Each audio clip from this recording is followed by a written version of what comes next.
બધા મિત્રો આજે ભેગા મળીને વિચાર્યું કે ગામનો આવેડો સાફ કરીએ. બધા ભેગા મળીને આવી ગયા આવેડને સાફ કરવા વળી ગયા. બપોરના પોરમાં ગરમી લાગતી હતી પણ પાણી भाई यहाँ पे क्या हो रहा भाई? આ બધા આડાવડા બેહીન પોતપોતાનો પાવડો લઈને વળગી ગયા સાફ કરવા. અરે ભાઈબંધ બહુ પાણી ઉડાડી રહ્યા છે. પોતપોતાની રીતે ગમે એમ સાફ કરી નાખો છે એટલે ચોખ્ખું પાણી પશુઓને પીવા થાય. આ ભાઈબંધ કે મારો વિડીયો ઉતારી તો કામ કરે એના માટે બેસેલા વિડીયો ઉતારીને રાખ્યો છે. આ ભાઈબંધનો વિડીયો ઉતારવા માટે અહીંયા જોરથી મોટું કામ કરેલું. હવે ભાઈબંધ થાકી ગયો એવું લાગે છે તો આપણે ये कहाँ फंस गया भाई मैं? હવે સાફ થઈ ગયો પાણી એની રીતે ભરાવા માંડ્યું.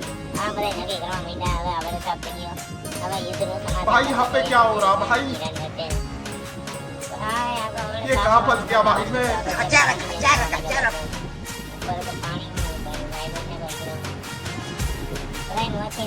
પાણીમાં